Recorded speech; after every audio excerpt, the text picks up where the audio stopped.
So the humble cheesesteak egg roll is my favorite of all time appetizer. I will order them on any menu out there. So I'm going to make my own. We're starting here with a cheap New York strip from the supermarket. We're going to just pat it dry, take all the moisture off of it. We are going to get it onto a plate, and we are going to salt and pepper both sides fairly thoroughly. And then we are going to take this and set this guy off into the freezer for about 20 to 30 minutes to make slicing it easier. But we're going to do this before all the rest of the prep, so this was beforehand. Now actually getting into the nitty gritty of the prep, all you need otherwise really is cheese, green bell pepper, or if you want to use a different color, that's totally fine, and an onion. We're going to chop these up into just a real fine small dice. I'm going to cut out the middle rib part of the pepper just because that's a little tougher, and we already have plenty of pepper here. And we're going to cut those into real nice small bite-sized pieces. They're going to get mixed in with the meat and the onion and the cheese, so you don't want anything too large, real small like that.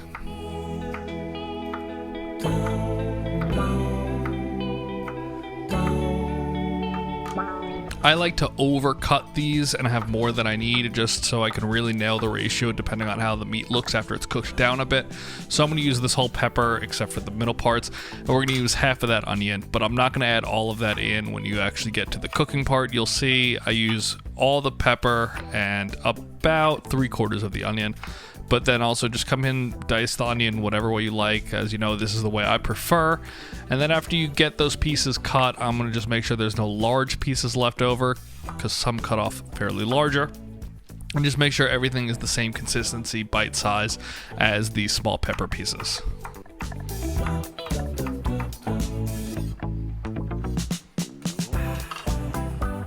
I'm also going to pour some frying oil into one of my all-clad pots. We're not going to use the deep fryer. That's just going to make life a little easier. Here's that steak, nice and frozen. Well, the fat's frozen, the meat's cold though, and we're going to cut these as thin as we possibly can. It's just going to make the egg rolls tastier. Big pieces don't work well. You're going to be pulling them out, and then you're going to have a hollow egg roll. So try to get these like that, as thin as you possibly can cut. I debated using my mandolin just because I thought in a crazy world that would work, but I decided not to because I thought it would also not work. So just cut it as thin as you possibly can.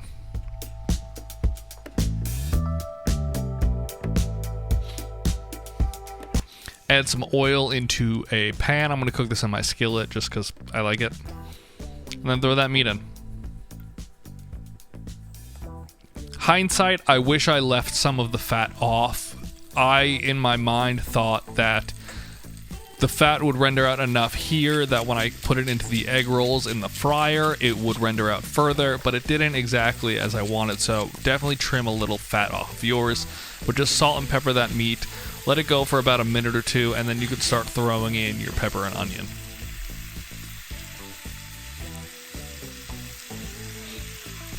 Once you have them in, let them cook together for a good 5-6 minutes. The onion and the pepper will absorb that meat flavor, which is really nice. It'll get that grease onto it, and it'll just kind of absorb some of that flavor. As you can see, the meat is cooking down real nicely. The fat pieces are staying kind of pink and, fatty. I, at this point, stop cooking the meat, and I'm going to put it to the side. The meat is basically all fully cooked. There's just some few fat pieces left. Some of the meat's a little under, but that's totally fine. A nice, medium well in the cheesesteak egg roll is cool. It doesn't need to be like a cheesesteak where it's all fully cooked. It's going to be warm, hot, and delicious either way. When you take it out, I do try to absorb some of the oil on a paper towel or something. Just, you don't want a lot of liquid in your egg rolls. It'll make them burst. And just crumple up a bunch of cheese. I'm using my favorite Land O'Lakes White American here, and then mix that in. The ambient heat giving off from the meat and the peppers and everything will melt this cheese enough. You don't need to worry about melting it right now. We're also going to add some separate cheese into the egg roll itself. But let this sit to the side and come to room temperature. As you can see, that cheese melted beautifully. And now we're going to use just some store-bought egg roll wrappers. You can get these basically at any supermarket. And let's start to put these together. I'm going to use a little bit of egg wash just around the outsides here, as you can see. That'll just help bind it and fill it. You don't need to do that. You can use water. You could use like a cornstarch slurry, whatever you prefer. This first one, I'm putting the meat right onto the wrapper. After this, I'm going to put cheese down first because this way didn't work as great. but put it down covering about, you know, the area you're not egg washing.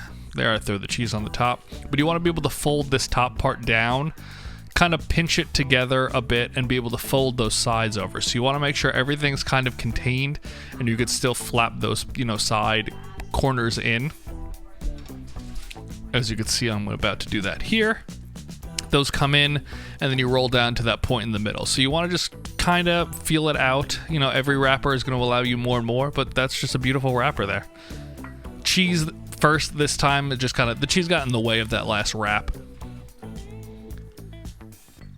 But everything else is the exact same. As you can see though, the meat is all still there, but there's fatty pieces left into it. I wish I'd taken those out. These were absolutely delicious regardless, but the fat just didn't render out fully in the frying like I imagined it would.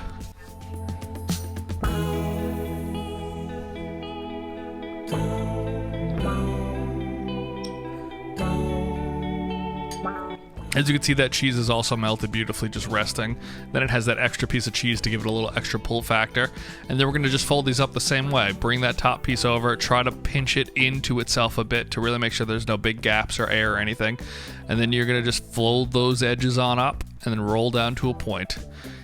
If there's a little opening on the side, that's totally fine. You'll see when we fry, they may pop open on the edges a little bit, but they don't really leak out the way other things do.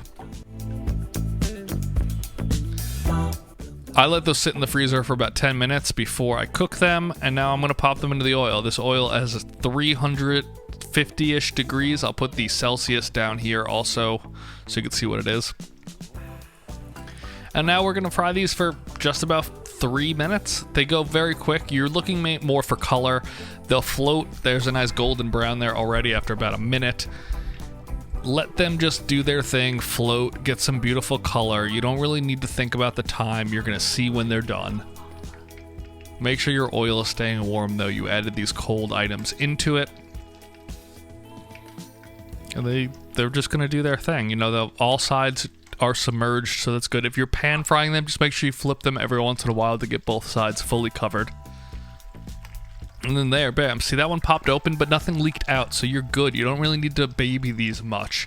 And that's the color you're looking for right there. So I'm going to pop these guys out. I'm going to throw them onto just some paper just to absorb some of the oil, and then just repeat the process with the rest of your egg rolls. Look at how beautiful those are. To serve with these, I'm going to make a nice little sriracha mayo because everywhere I've had them, they always give you some sort of spicy mayo and a chili sauce. So I have the chili sauce also, not making that one myself. But just mix some sriracha and some QP, get the flavor you like, and you're good to go. You can store these. See, I have them on a sizzling tray. First, let's just cut that open. Look at how beautiful that is. Oh, so good. I threw these in the fridge for like 6 hours because I wasn't ready to eat them. Then you just throw them into the oven. I put them into my toaster oven for 10 minutes and they're beautiful again. Lay a little bit down of that sriracha mayo. I like to cut cheesesteaks in kind of diagonal like that for presentation, but if I'm just going to eat them, I'm going to cut them in half. Lay down some of that great chili sauce. Dig in. These things are fantastic. You can store them for, a couple of days. Throw them in your toaster oven.